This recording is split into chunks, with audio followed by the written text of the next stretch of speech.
تقدیر کا بیان. کس چیز کا؟ تقدیر کا بیان.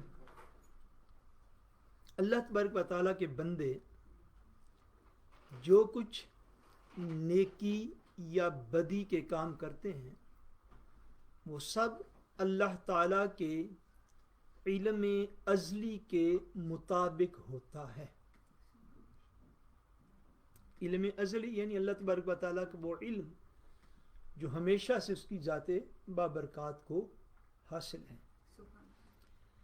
یعنی جیسا ہونے والا تھا اور جو شخص جیسا کرنے والا تھا اللہ تبارک و تعالیٰ نے اسے اپنے علم ازلی سے جانا اور وہی لکھ لیا. تو وہ سب کچھ اللہ تعالیٰ کے علم میں ہے اور اس کے پاس لکھا ہوا ہے. اسی کا نام تقدیر ہے. اس کا نام کیا ہے؟ تقدیر. تقدیر یہ ہے کہ اللہ تبارک و تعالیٰ وحدہ لا شریک کا علم ازلی ہے. کیا علم ازلی ہے کہ اللہ تبارک و تعالیٰ کو اس بات کا علم تھا کہ کون سا انسان دنیا میں جا کے کیا کرے گا. تو اس کو اللہ تبارک و تعالیٰ نے اپنے علم کے مطابق لکھ دیا. اس لکھے ہوئے کو تقدیر کہتے ہیں. اس لکھے ہوئے کو کیا کہتے ہیں؟ تقدیر کہتے ہیں. کہ اللہ تبارک و تعالیٰ جانتے تھے کہ کون سا شخص دنیا میں جا کے کیا کرے گا تو اس کو فور ہند ایڈوانس میں پہلے ہی اسے لکھ دیا گیا. اس لکھے ہوئے کو کیا کہتے ہیں؟ یہ تقدیر ہے. آگے اس کی مزید وضاحت جو ہے وہ ہو رہے گی. یہ بات کہنا بڑی بے ادبی اور محرومی ہے کہ جیسا اس نے لکھ دیا ویسا ہی ہم کو کرنا پڑتا ہے. یعنی ہم ویسا ہی کرنے پر مجبور ہیں. ایسی بات نہیں، بلکہ بات دراصل یہ ہے کہ جیسا ہم کرنے والے تھے وہ اس نے اپنے علم ذاتی ازلی سے جانا اور لکھ دیا. فرسٹ آرڈر والے سامنے سمجھ آئی سب کو؟ نہیں. تقدیر یہ نہیں ہے کہ جو اللہ تبارک و تعالیٰ نے لکھ دیا ہم اس کے مطابق کرنے پر مجبور یا پابند ہیں. ایسی بات نہیں ہے کہ کوئی شخص خدا نہ خواستہ یہ سمجھے جی میری تے تقدیر چاہے گناہ لہی ایسی خدا نہ خواستہ، میری تے تقدیر چاہے برائی کرنے لی سی، میری تے تقدیر چاہے لی ہے میں نماز نہ پڑھا، میری تے تقدیر چاہے لی ہے میں روزہ نہ رکھا، میری تے تقدیر چاہے لہی آ گیا میں تاں فلاں فلاں فلاں فلاں برائیاں کی تھیں. تقدیر پر ایمان کا یہ مطلب ہے کہ اللہ تبارک و تعالیٰ وحدہ لا شریک نے جو لکھا وہ اس کا علم پاک ہے. وہ اس کا علم پاک ہے کہ اس کو یہ علم تھا کہ فلاں انسان دنیا میں جا کے کیا کرے گا. اس کو ایڈوانس میں لکھ دیا. اس کو ایڈوانس میں لکھ دیا یعنی لکھے ہوئے کے مطابق انسان کو مجبور نہیں کیا بلکہ انسان جو کرنے والا تھا اس کو اپنے علم ذاتی ازلی کے مطابق لکھ دیا. اب کلیئر ہوگی؟ یعنی تقدیر یہ ہے کہ اللہ تبارک و تعالیٰ کا علم اتنا کامل ہے، اتنا مکمل ہے، اتنا کمپلیٹ ہے، اتنا اعلیٰ ہے کہ وہ اس بات کو جانتا تھا کہ فلاں بن فلاں کو تب میں دنیا میں بھیجوں گا اور یہ فلاں بن فلاں یا فلاں بنت فلاں جو ہے یہ دنیا میں جا کے یہ کام کرے گی یا کرے گا. سو اس کو اس نے ایڈوانس میں لکھ دیا. وہ ایڈوانس میں لکھا ہوا تقدیر ہے. اس کے مطابق کسی کو پابند اور مجبور نہیں کیا گیا. ہاں جو اس نے کرنا تھا اس کو پہلے ہی لکھ دیا گیا. یہ فرق آپ ہمیشہ اپنے سامنے ملحوظ خاطر رکھیں گے. کسی کے ذمہ برائی لکھی اس لیے کہ وہ برائی کرنے والا تھا. اگر وہ بھلائی کرنے والا ہوتا یعنی نیکی کرنے والا ہوتا تو وہ اس کے لیے بھلائی لکھ دیتا، نیکی لکھ دیتا. تو اس کے علم یا اس کے لکھ دینے نے کسی کو مجبور کیا نہیں. تقدیر کے معاملات میں یہ چیز ہمیشہ ذہن نشین رہنی چاہیے کہ جو اس نے لکھ دیا اس کی وجہ سے کوئی انسان مجبور کیا گیا نہیں، بلکہ جو انسان کرنے والا تھا اس کو اللہ تبارک و تعالیٰ نے اپنے علم کامل کی بنا پر پہلے ہی لکھوا ڈالا، اس کو تقدیر کہتے ہیں۔ نیکسٹ عقیدہ تقدیر کے حوالے سے، آدمی جس طرح نہ آپ سے آپ بن سکتا تھا، نہ اپنے لیے کان، ہاتھ، پاؤں، زبان وغیرہ بنا سکتا تھا، یوں ہی وہ اپنے لیے طاقت، قوت، ارادہ، اختیار بھی نہیں بنا سکتا۔ سب کچھ اسی نے دیا اور اسی نے بنایا۔ ارادہ اور اختیار بھی انسان کو اللہ تعالیٰ نے بخشا کہ ایک کام چاہے تو کرے، چاہے تو نہ کرے۔ تو اس ارادہ و اختیار کے پیدا ہونے سے آدمی صاحب ارادہ و اختیار ہوا، نہ کہ بے اختیار اور مجبور و ناچار۔ فرما رہے ہیں وضاحت یہ ہے کہ جس طرح انسان اپنے آپ کو خود پیدا نہیں کر سکتا، ایسی بات ہے، انسان دنیا میں آنے کا وقت خود ویلگے نہیں کر سکتا تھا، کوئی بھی یہ بھی ویلگے نہیں کر سکتا تھا کہ وہ کس کے گھر کہاں اور کب جا کے پیدا ہوگا، اس کے ماں باپ کون ہوں گے اور اس کی اولاد کون ہوگی۔ ایسے ہی انسان کو یہ بھی اختیار نہیں دیا گیا کہ وہ اپنے ہاتھ جو ہیں اس کے اوپر اس کو کوئی اختیار دیا گیا ہو بننے میں، نہ وہ اپنی آنکھیں خود بنا سکتا تھا کہ کیسی بنائے، نہ ہاتھ، نہ پاؤں، نہ زبان، نہ چہرہ، نہ کوئی بھی چیز۔ ایسے ہی جیسے ہی اپنے ہاتھ میں خود نہیں تھا بنا سکتا، ایسے ہی انسان جو ہے وہ کوئی طاقت، کوئی قوت، کوئی ارادہ، کوئی اختیار، وہ بھی اس کو اللہ تبارک و تعالی وحدہ لا شریک نے عطا فرمایا، یہ خود سے نہیں بن گیا۔ اللہ تبارک و تعالی نے اس کو ارادہ اور اختیار بھی دیا، جیسے اس کو ہاتھ اور پاؤں دیے، ساتھ ارادہ اور اختیار بھی دیا کہ انسان جو چاہے ان سے کرے اور جو چاہے نہ کرے۔ تو اس کے ارادہ اور اختیار دینے سے بندہ صاحب اختیار ہوا، نہ کہ مجبور اور بے اختیار۔ انسان کو اختیار دیا گیا، آنکھ دی تو اختیار دیا کہ جس کو چیز کو چاہے دیکھے، جس کو چاہے بولیے نا، کان دیے تو اختیار دیا، جس چیز کو چاہے سن لے اور جس چیز کو چاہے نہ سنے۔ زبان دی تو اختیار دیا، جس چیز کو چاہے زبان سے نکالے، جس چیز کو چاہے نہ نکالے۔ ہاتھ پاؤں دیے تو چلنے کا اختیار دیا، چاہے تو مسجد کی طرف چل کے چلا جائے، چاہے تو کسی اور طرف چل کے جو ہے وہ چلا جائے۔ ہاتھ دیے تو اختیار دیا، جس کو چاہے پکڑے، جس کو چاہے چھوڑ دے۔ سو اللہ تبارک و تعالیٰ نے اس پہلو پر انسان کو صاحب اختیار بنا کے بھیجا۔ کیا بھیجا؟ صاحب اختیار بنا کے بھیجا۔ کیونکہ اختیار نہ ہوتا تو پھر انسان کے اوپر کوئی سوال بھی نہ ہوتا، قیامت والے دن کوئی سوال اور پوچھ گچھ نہ ہوتی اگر اس کے پاس اختیار نہ ہوتا۔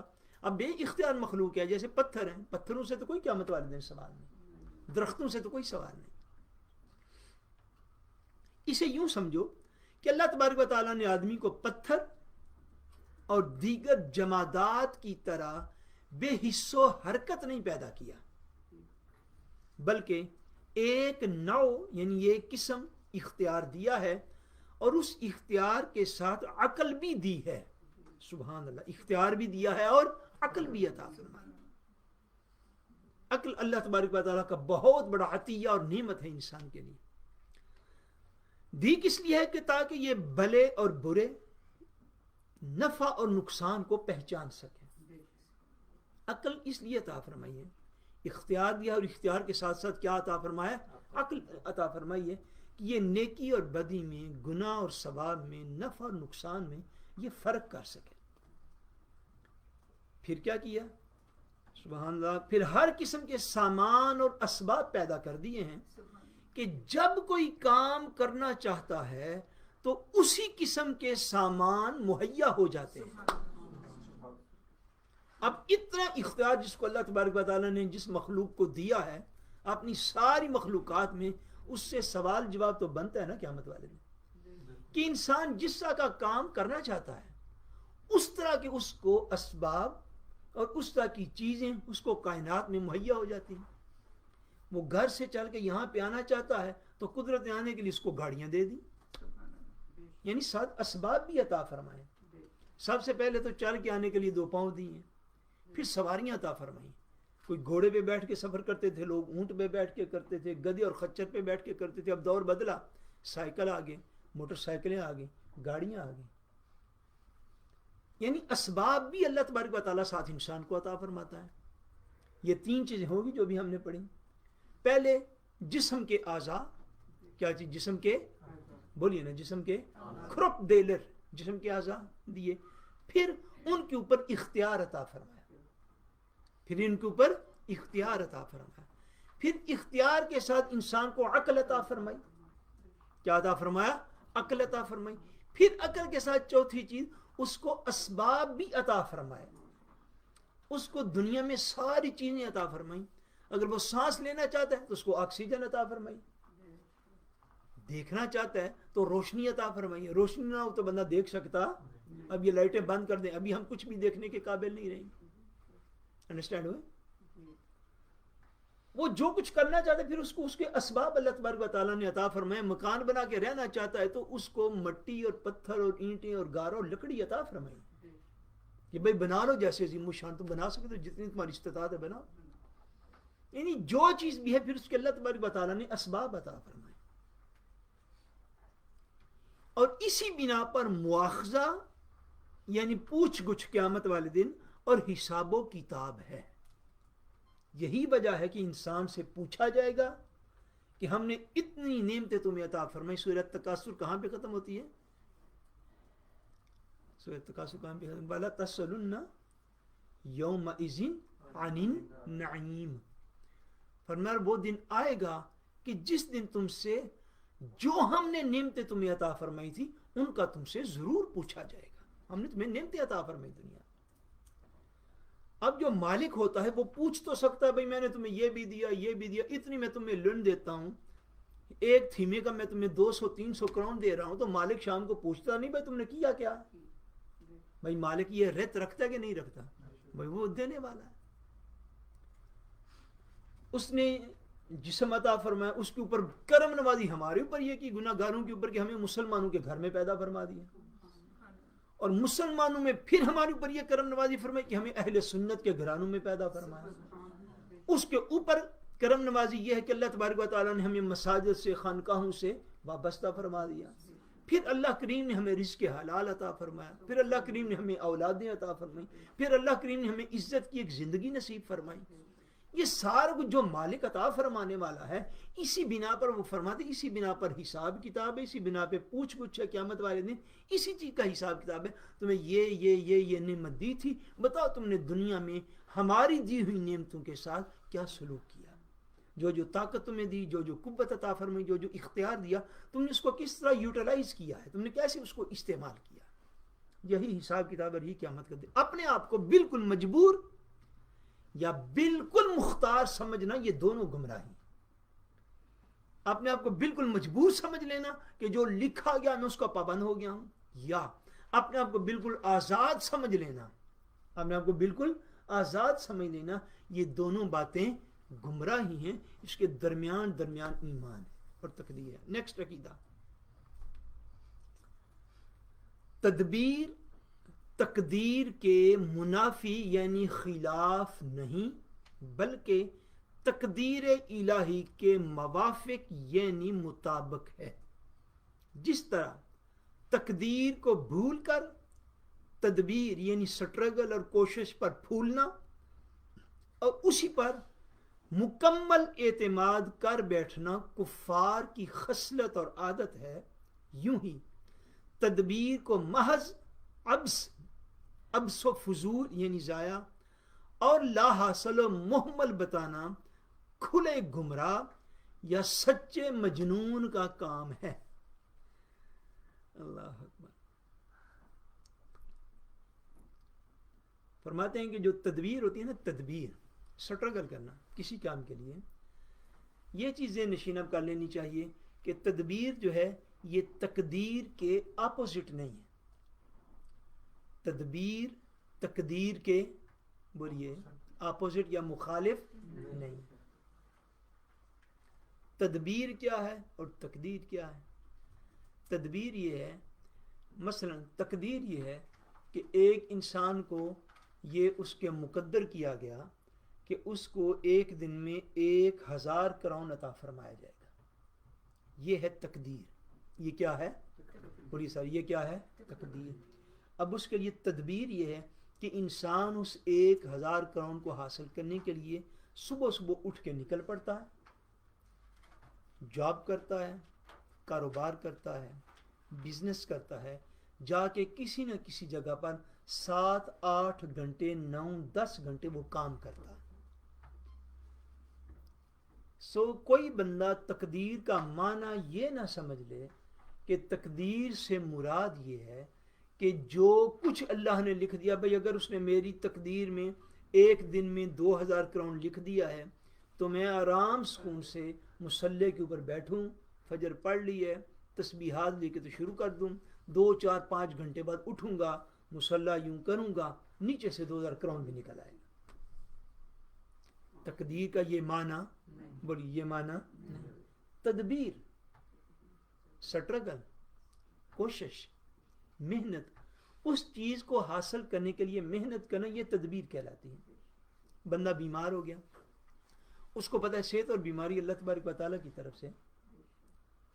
اب وہ بیمار ہو گیا تو اس کو یہ نہ سمجھ لے کہ چونکہ بیماری میرے مقدر میں تھی اب میں ہو گیا ہوں بیمار، تو اب اس کا علاج کروانا کہ اللہ تعالیٰ مجھے شفا عطا فرمائے یہ تقدیر کے خلاف ہے. اگر کسی بندے نے ایسا سمجھ لیا تو وہ کہتے ہیں وہ سچا تے پکا مجنون تے پاگل آدمی. آخری جملے کا یہ معنی، سچا پکا پاگل آدمی. یعنی تقدیر میں آ گئی بیماری. اب اگر وہ اٹھ کے کسی ڈاکٹر کے پاس نہ گیا یا کوئی علاج نہ کیا یا کوئی ٹریٹمنٹ نہ کیا، اس کا ڈاکٹر کو رنگ کرنا، تھیمیں بستیلے کروانا، ڈاکٹر کے پاس چل کے جانا، اس سے میڈیسن لکھوانا، پھر میڈیکل سٹور پہ جا کے اس کو حاصل کرنا، پھر اس کو کھانا، یہ سارا کچھ بیماری سے بچنے کی ایک تدبیر ہے. سارا کچھ کیا ہے؟ بیماری سے بچنے کی ایک تدبیر ہے. اور یہ تدبیر کرنا آپ کو ایک دو نہیں، میں درجنوں مثالیں دے سکتا ہوں، لیکن آپ اس بات کو سمجھ لیجئے تقدیر اور تدبیر یہ دونوں ملی ہوئی ہیں. اور تدبیر کرنا یہ تقدیر کے مخالف اور اپوزٹ نہیں ہے. اب ذہن نشین رکھیں گے، یعنی یہ کوئی اپوزٹ کام نہیں ہے، بلکہ حضور علیہ السلام نے ایک موقع پر ارشاد فرمایا کہ ہی من قدر اللہ، تدبیریں کرنا یہ تقدیر میں ہی شامل ہے، یہ تقدیر کا حصہ ہے. اور اگر انسان کو اپنے آپ سے نہ سمجھ آئے تو جس بندے کو صبح فجر کے وقت اٹھنے کی عادت ہو، وہ کبھی فجر پہ اٹھ کے گھر سے باہر نکلے تو وہ دیکھے کہ اس کائنات میں کئی 100 اور 1000 پرندے آپ کو اس شہر سے بھی ایک جگہ سے دوسری جگہ پہ جاتے نظر آتے ہیں. ان کی تقدیر میں جو رزق ہے وہ اس کو حاصل کرنے کی تدبیر میں اڑتے پھرتے ہیں سارا دن. یعنی تدبیر اور تقدیر یہ دونوں ملی ہوئی چیزیں ہیں. تدبیر کرنا، سٹرگل کرنا، یہ تقدیر کے منافی اور مخالف بولیے نا. بھائی 10 منٹ میں بول کے 2 جملے آپ کو کہتا ہوں، بلکہ 2 لفظ کہتا ہوں تو وہ بولا کریں. تدبیر کرنا، سٹرگل اور کوشش کرنا یہ تقدیر کے منافی اور مخالف بولیے مخالف نہیں. اور پریکٹیکلی لائف میں ہم اس کو مخالف سمجھتے بھی نہیں. دیکھیے اگر ہم کھاریاں گجرات لاہور چکوال بیٹھے رہتے ہیں تو یہی رزق ہمارے مقدر میں تھا، بولیے تھا یا نہیں؟ تو ہم اتنے 7 بر اعظم کراس کر کے تو ہم یہاں پہ آ گئے. اس لیے ہمارا ایمان ہے کہ تقدیر میں جو رزق ملے گا وہی، لیکن اس کے لیے تدبیر اور سٹرگل ہر انسان کرتا ہے جیسے جیسے اس کو قوت اور طاقت موجود ہوتی ہے. اس بات میں کسی بندے کی کوئی دو رائے موجود بولیے کوئی دو رائے موجود نہیں ہے. ہر بندہ ہر روز ایسے کام کرتا ہے. میں تو صرف آپ کو پوائنٹ آؤٹ کر رہا ہوں. اگلی بات یہ ہے جس سے یہ چیزیں نشین کر لیں، مذہبی طبقہ اور خاص طور پہ ہمارے پاس آنے والے لوگ یہ بات ذہن نشین کر لیجئے کہ جیسے ہر کام میں ایک مقدر ہے، تقدیر ہے، مگر اس کو حاصل کرنے کے لیے تدبیر کی جاتی ہے، ایسے ہی اللہ تبارک و تعالیٰ کا دین بھی ہے. ایسے ہی اللہ تبارک و تعالیٰ کا دین بھی ہے. اب دین کے معاملے میں یہ نہیں کہہ سکتے جی اللہ تعالیٰ خود ہی حضور دے گستاخوں کو بدلہ لے لے گا. تسی ایتھے آگے میلاد دے لنگر کھان بیٹھے ہو دنیا تے. ہاں میری بات سمجھ نہیں. آپ صرف رسول پاک کا نام لے کر تو آپ صرف فنڈ ریزنگ کے لیے دنیا میں تشریف لائے بیٹھے تھے. آپ اللہ اور اللہ کے رسول کا نام لے کر صرف اپنے اکاؤنٹس لوگوں کے اندر تقسیم کرنے کے لیے بیٹھے ہوئے تھے دنیا میں آگے. بھائی جو تقدیر ہے وہ تقدیر ہے, اور تدبیر جو ہے وہ تدبیر ہے. بھائی جب دین کی باری آتی ہے تو لوگ کہتے ہیں نہیں اللہ تعالیٰ آپ پہ پوچھے گا. بھائی تساں کی کرنا سی دنیا دے, یہ پوچھنا اللہ ہی نہیں ہے تے تواڈے کلمے دی ضرباں لان دا کی فائدہ اس دنیا دے اوتے. دس پشمون ہے کہ نہیں؟ بولیے. بھائی اگر مساجد بغیر آپ کی تشریف لائے ہوئے ہی چلنی ہے, بھائی اللہ دا کار ہے آپ پہ چلے گا. میں ہر سال کو 2 درجن بندے کو گل سنتا ہی ہوں گا مختلف موقع. درجنوں لوگ یہ عقیدہ ذہن میں رکھتے ہیں اور ایسا خیال لوگ رکھتے ہیں بھئی دین دا کام میں تے آپ جیے دا تے اللہ وارث ہے, تے اللہ تانوں رزق دینے دا بھی وہی وارث ہے, بیماری کو ٹھیک کرنے کا بھی وہی وارث ہے. جس بیماری کے لیے ہم ہر جگہ پہ جاتے ہیں, جس ہم رزق کی تلاش میں ہر نیک اور پاک جگہ پہ رزق حاصل کرنے کے لیے جاتے ہیں, ایسے یاد رکھیے دین کا نام, دین کا مشن اور دین کی خدمت بھی وہ اللہ تبارک و تعالیٰ کی تقدیر ہے کہ وہ اپنے دین کو غالب کرے گا. یہ اللہ کا وعدہ ہے قرآن کے اندر, وہ اپنے دین کو غالب کرے گا. مگر اس کے لیے تدبیر اور سٹرگل کون کرے گا؟ بولیے بولیے. ہم کریں گے. کون کرے گا؟ بھائی بغیر ہمارے کیے کیا ہوگا؟ ہمارے سامنے کچھ بھی نہیں ہوگا. جس فیلڈ میں کوشش کریں گے اس فیلڈ میں تقدیر کو حاصل کریں. اللہ کا وعدہ ہے کہ اللہ اپنے دین کو غالب کرے گا. مگر وہ وعدہ پورا کیسے ہوتا ہے؟ جب مسلمان اس کے لیے کوشش اور تدبیر کرتے ہیں. سو یہ چیزیں یہ ہمیشہ ذہن نشین رکھنی چاہیے. نیکسٹ, برا کام کر کے مشیت الہی کے سپرد کرنا اور اسے تقدیر کی طرف منسوب کرنا کہ تقدیر میں لکھی تھی, بہت بری بات ہے. اور یہ خلاف ادب ہے کہ کوئی شخص ایک برائی کر لے, گناہ کر لے یا نیکی نہ کر سکے اور یہ کنسپٹ ذہن میں بٹھا کے رکھ لے معاذ اللہ کہ میں نے تو جھوٹ اس لیے بولا, میرے تو یہ تقدیر ہے, جھوٹ لے گیا اس میں. اب بات کو سن, بندہ رشوت لے دن صبح شام ٹکا کے اور کہ جی میرے تے تقدیر ہے رشوت بس رہی تو میں تے تاں لے لئی. یا اینڈ سوانی سے بڑی بڑی برائیاں. ایک بندہ گناہ کرے پھر اس کو تقدیر کی طرف منسوب کرے, یہ انتہائی بے ادبی اور یہ خلاف ادب بات ہے. ایسا نہیں کہ بندہ گناہ کر کے اس کو تقدیر کی طرف منسوب کرے, یہ چیز خلاف ادب ہے, بہت بری بات ہے. حکم یہ ہے کہ جو اچھا کام کرے اسے من جانب اللہ کہے کہ یہ فضل خدا بندی سے اور اس کی توفیق سے ایسا ہوا. جب نیکی کرے پھر کہے کہ یہ اللہ کی مدد سے ہوئی. جب نیک کام کرے پھر کیا سمجھے کہ اللہ کی مدد اور اس کی توفیق سے ہوا. اور جب برائی سرزد ہو, جب گناہ کرے, اسے شامت نفس تصور کرے کہ ہمارے بد اعمال کا نتیجہ ہے جو سامنے آیا. برائی کو اپنی طرف منسوب کرنا چاہیے اور اچھائی اور نیکی کو اللہ تبارک و تعالیٰ کی طرف منسوب کرے کہ اللہ نے مجھے توفیق دی تو میں یہ نیکی کر لی میں نے.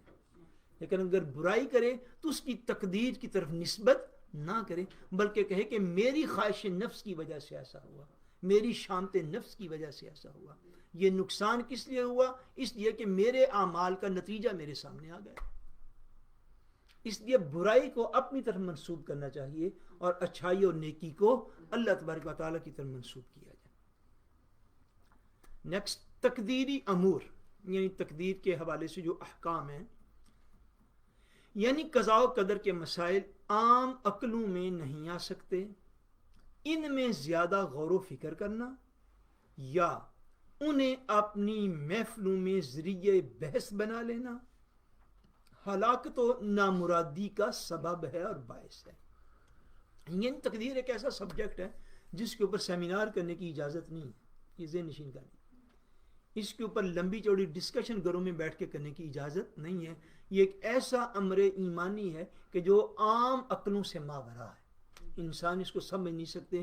حضرت سیدنا صدیق اکبر اور حضرت سیدنا فاروق اعظم رضی اللہ تعالی عنہما جیسی عظیم شخصیتوں کو بھی اس مسئلہ پر بحث کرنے سے منع فرما دیا گیا. ماہ و شمار یعنی میں اور آپ ہم کس گنتی میں ہیں.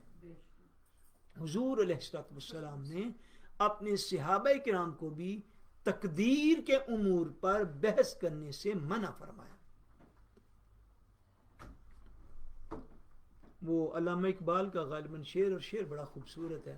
انہوں نے فرمایا کہ تقدیر کے پابند نباتات و جمادات. نباتات کسے کہتے ہیں؟ درختوں کو. اور جمادات کسے کہتے ہیں؟ پتھروں پہاڑوں کو. وہ فرماتے ہیں تقدیر کے پابند نباتات و جمادات، مومن فقط احکام الہی کا ہے پابند. آپ تقدیر کے مسائل میں ڈیپتھ میں جائیں، گہرائی میں جائیں، تو اس کی تو دین اجازت ہی نہیں دیتا. کسی کے گھر میں صرف لڑکیاں اس نے عطا فرما دی، یہ اس کی تقدیر تھی. کسی کے گھر میں اس نے محض لڑکے عطا فرما دیے، یہ اس کی تقدیر تھی. کسی کو لڑکیاں بھی عطا فرمائیں، لڑکے بھی عطا فرما دیے، یہ اس کی تقدیر ہے. اور کسی کو کچھ بھی نہ دیا، یہ اس کی تقدیر. کوئی بھی بندہ ان امور کے اندر بحث کرنے لگ جائے، ڈسکشن کرنے لگ جائے، اس کی دین اجازت نہیں دیتا. دین کس چیز کی طرف توجہ دلاتا ہے کہ مومن فقط احکام الہی کا ہے پابند. ہمارے ہاں بالعموم اگر کوئی اللہ نہ کرے کوئی جوان ڈیتھ ہو جائے تو لوگ کہتے ہیں جلدی ٹر گیا. کوئی بھی یہاں سے جلدی جاتا؟ بولیے نہیں، کوئی یہاں سے جلدی نہیں جاتا. یہاں پہ ہر ایک کا وقت مقرر ہے، وہ اسی وقت بھی جاتا ہے. آگے پیچھے کوئی نہیں ہوتا یہاں پہ. یہ اس کی تقدیر تھی کہ اس نے اتنے سال یہاں پہ رہنا تھا. اس لیے تقدیر کے امور کو سمجھنا، اس کے اوپر ایمان رکھنا، یہ مومن کی بنیادی ایمانیات میں سے. یہ ہم بنیادی ایمان کو اس کے اوپر آپ ڈسکس نہیں کر سکتے. بھائی فلاں بندہ 15 سال کی عمر میں کیوں فوت ہو گیا؟ بھائی ہو گیا. یہ اس کو 100 سال عمر کیوں ملی؟ بھائی مل گئی. یہ اس کی تقدیر ہے. ان امور میں مومن کیا اقبال نے فرمایا؟ مومن فقط احکام الہی کا ہے پابند. مومن کو جو پابند کیا گیا وہ اس کام کا پابند کیا گیا کہ یہ اللہ کا راستہ ہے، تم نے اس راستے کے اوپر چلنا، تمہیں اس کی پابندی. تقدیر جو ہے وہ جانے اور تقدیر بنانے والا جانے. اس چیز کے اوپر بحث کرنے کی کوئی گنجائش دین میں موجود نہیں ہے. عقیدہ اہل سنت کا خلاصہ بس یہی ہے کہ انسان نہ پتھر کی طرح مجبور محض ہے کہ صرف مجبور ہو اور اپنے ارادہ و اختیار سے کوئی حرکت کر سکے، اور نہ خود مختار اور شتر بے مہار ہے کہ جو چاہے کرتا پھرے اور اس سے کوئی باز پرس یعنی پوچھ گچھ نہ ہو.